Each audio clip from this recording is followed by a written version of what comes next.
লন্ডনে ডিম ছুঁড়ে মারা হলো আলোচিত এনসিপি নেতা হাসনাত আবদুল্লাহর ওপরে। পালিয়ে না যাওয়ার প্রতিশ্রুতি দেওয়া, হুঙ্কার দেওয়া এই নেতা ডিমের ভয়ে পালিয়ে গেলেন। কারে ভয় দেখান, আরে কারে ভয় দেখান, আমাদের হারানোর কিছুই নাই। আমাদের ব্যাংক নাই, আমাদের লুটপাটের ব্যাংক নাই যেটা আমরা হারাবো। বীরের এভাবে পলায়নকে উপেক্ষা করেছে তারই ছাত্র সংগঠন তথা জামাতের বি টিম এনসিপি। বরং তারা বিবৃতি দিচ্ছে আমাদের খুবই জনপ্রিয় অভিনেতা মোশাররফ করিমকে নিয়ে। বলা হচ্ছে মোশাররফ করিমকে নাকি আওয়ামী লীগের নেতাকর্মীরা কলকাতায় আটকে ধরেছে, তারা লাল বদর বলে স্লোগান দিয়ে তাকে পিটিয়েছে।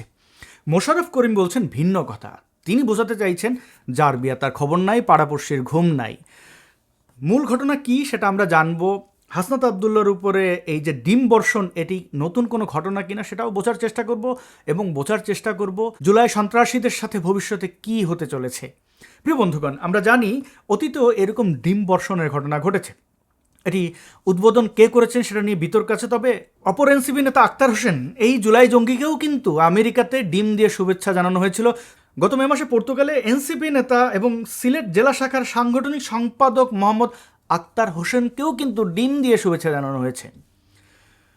জুলাই আন্দোলনে যারা অংশগ্রহণ করেছেন তাদের মধ্যে বড় একটা অংশকে আমরা দেখেছি মব সন্ত্রাসে যুক্ত থাকতে। এই ঘটনায় কিন্তু সাধারণ আন্দোলনকারীরাও ক্ষুব্ধ, কারণ কেউই তো চাইবে না তাদের কোনো ন্যায্য আন্দোলনকে পুঁজি করে নাহিদ ইসলামের ভুড়ি বারুক, হাসনাত আবদুল্লাহ এমপি হোক, সার্জিস আলম জমিদারের নাতি বনে যাক, অথবা ওই হাতিয়ার হান্নান মাসুদ জেনজিরা ৭২-এর সংবিধান চায় না। যে জেনজিরা কি চাই, আমি বলছি জেনজিরা ৭২-এর সংবিধান আর চাই না।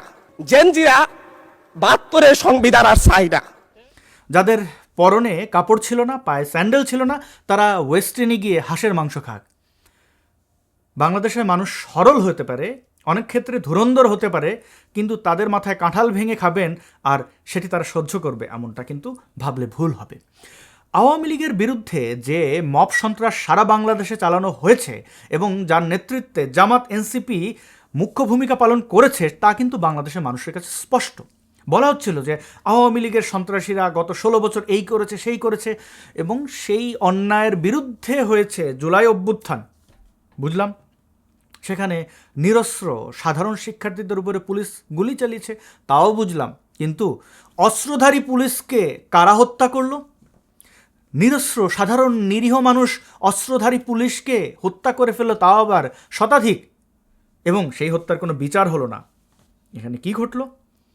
এবং বাংলাদেশের সার্বভৌমত্বের উপরে যে আঘাত এসেছে, আমাদের গুরুত্বপূর্ণ প্রতিষ্ঠানগুলো যে আমেরিকার দখলে চলে গেল, সেবেলায় আওয়ামী লীগের নেতাকর্মীদের বাংলাদেশে অবস্থান করাটা এক প্রকার অসম্ভব করে তুলেছে এই জুলাই জঙ্গিরা। জুলাই সন্ত্রাসী আলাদা করে বলার কিছু নেই। যারা ভালো বা সৎ উদ্দেশ্যে আন্দোলনে গিয়েছিলেন তারা কোনোভাবেই ক্ষতিগ্রস্ত হবেন বলে আমি মনে করি না। আজকে আমরা যে ঘটনাটি দেখলাম, মোশাররফ করিম, তাকে বলা হচ্ছে মব করা হয়েছে, আবার অনেকেই বলছেন করা হয়নি। মোশাররফ করিমকে লালবদর বলা হয়েছে, অনেকে বলছেন করা হয়নি, স্বয়ং মোশাররফ করিমও বলছেন যে না, করা হয়নি। মোশাররফ করিম বাঁধনরা জুলাইয়ের আন্দোলনে অংশগ্রহণ করেছিলেন, আরও অন্যান্য শিল্পীরা অংশগ্রহণ করেছিলেন। তাদের উদ্দেশ্য কি, তাদের অবস্থান, নৈতিক আসলে ভূমিকা কি, সেগুলো সময় বলে দেবে। অভিনয় শিল্পীরা আমাদের দেশের সম্পদ, তারা জাতির বিবেকও বটে, তো তাদের এই ভূমিকাকে আপনি খাটো করে দেখতেই পারেন। আমি দেখতে রাজি নই। জুলাইয়ের আন্দোলনে তারা দাঁড়িয়েছিলেন, কিন্তু একইভাবে তাদের উপরে দায়িত্ব বর্তায় যে জুলাই পরবর্তী আওয়ামী লীগের নেতাকর্মী সহ অন্যান্য নিরাপরাধ মানুষের উপরে যে পরিমাণে মব সন্ত্রাস চালানো হয়েছে, যেভাবে তাদের ওপরে নিপীড়ন চালানো হয়েছে, ধর্মীয় সংখ্যালঘুদের উপরে যেভাবে খবর নেমে এসেছে, সেই বেলায় আমাদের শায়ান, মোশাররফ করিম, বাঁধনরা কি বলেছিলেন? কোন রাস্তায় নেমেছিলেন? কোন বুলহর্ন হাতে তুলে নিয়েছিলেন? দেখিনি আমরা। তো তাদের সাথে কি হবে সেটা সময় বলে দেবে। একটু আওয়ামী লীগের দিকে তাকানো যাক, এবং আওয়ামী লীগের কর্মী সমর্থকরা যেভাবে জুলাই জঙ্গিদের দৌড়ের উপর রাখছে এবং জুলাই জঙ্গিরাও যেভাবে আতঙ্কিত, সেটা আসলে আমাদের কি বার্তা দিচ্ছে? প্রথম কথা হচ্ছে, আপনি যদি আপনার বাবাকে সন্তান জন্ম দেওয়া শেখান তাহলে বোধহয় ভুল হবে, কারণ তিনি না জানলে আপনি জন্মাতেন না। এই বাংলাদেশ সৃষ্টি করেছে আওয়ামী লীগ। এখন আপনি যদি তাদের উপরে মব চালিয়ে মনে করেন যে না এটা কোনো ব্যাপার না, তাদের উপরে এরকম নির্যাতন নিপীড়ন চালানো যায় এবং এটাই অব্যাহত থাকবে, তাহলে ভুল করছেন। আপনার দিকেও এটা ঘুরে আসবে এবং সেটা ইউনূসের সুদের হারের চেয়েও বেশি। এটা কোনো হুমকি ধমকি, এটা কোনো সম্ভাবনা নয়, এটা বাস্তবতা। আওয়ামী লীগ এই দেশের জন্ম দিয়েছে। পাকিস্তানি মিলিটারির রক্তচক্ষু উপেক্ষা করে লাখো মানুষ রক্ত দিয়েছিল স্বাধীনতা সার্বভৌমত্বের জন্য। আপনারা জুলাই জঙ্গিরা সেই 1971-এর প্রেতাত্মা, এই জামাত শিবির রাজাকারদের মানে ব্যানারে থেকে বা ব্যানারের বাইরে থেকে গুপ্ত থেকে এসে এই দেশের মানুষের উপরে নির্যাতন চালাবেন আর সেটা বৈধ হয়ে যাবে, এমনটা ঘটবে না। আওয়ামী লীগ বাংলাদেশের প্রত্যেকটা জায়গায় আছে, প্রত্যেকটা শ্রেণী পেশার মানুষের মধ্যে আছে। অবাক হবেন না, এই জুলাই জঙ্গিরা যদি মারা যায়, এদের গোরখোদক দেখা গেল গোর খুঁদেছে, কবর খুঁদেছে, দাফনের সময় সে যদি বোঝে যে জুলাই জঙ্গি, ওই কবরের মাটি সে ফেলে মাটির উপরে মুতে দেবে যেন জুলাই জঙ্গির কবর না হয়। এটাই হচ্ছে আওয়ামী লীগ। একটা উদাহরণ দিলাম, প্রত্যেকটা পদে পদে আওয়ামী লীগ আছে। বিশ্বের এমন কোনো দেশ নেই যেখানে আওয়ামী লীগ নেই। এই জুলাই জঙ্গিরা হল ভাড়া করে বোঝালো যে অক্সফোর্ড তাদের আমন্ত্রণ জানিয়েছে, সেখানে অন্যান্য জুলাই জঙ্গিদের সামনে এবং রাজাকার আলবদরদের সামনে, কিছু নিরীহ মানুষও বাংলাদেশে ছিলেন, তাদের সামনে তারা লেকচার দিল, বুঝাইলো যে আমাদের বিশাল হ্যাডাম, এবং ডিমের ভয়ে পেছনের রাস্তা দিয়ে যে হোটেলে উঠেছে সেই হোটেলের ব্যাকডোর দিয়ে পালাচ্ছে। কেন? অন্যান্য জুলাই জঙ্গিরা, অন্যান্য জামাতপন্থীরা তাদের রক্ষা করতে পারলো না কেন? এটাই আওয়ামী লীগ। আপনি পৃথিবীর যে প্রান্তে যান, তাদের উপরে যে মব চালিয়েছেন, এটা আপনাদের সুদে আসলে গ্রহণ করে নিতে হবে। রাজনৈতিক প্রতিহিংসা না দেখিয়ে রাজনৈতিকভাবে যদি মোকাবেলা করা হতো আওয়ামী লীগকে, তাহলে আমার মনে হয় না আওয়ামী লীগ আসলে কিছু বলতে পারত। কারণ আওয়ামী লীগ, ছাত্রলীগ, যুবলীগ, তাদের তো ভূমিকা আমরা দেখেছি। হ্যাঁ, বলতে পারেন দোষে গুণে মানুষ রাজনীতি করতে গেলে ভুল হয়, শুদ্ধ হয়, সেটা ভিন্ন আলাপ। আদালতকে সঠিক রেখে নিরপেক্ষভাবে যদি এই ঘটনাগুলোর তদন্ত করা হতো, বিচার করা হতো, তাহলে বোধহয় আওয়ামী লীগের পক্ষেও আত্মপক্ষ সমর্থনের সুযোগ থাকতো।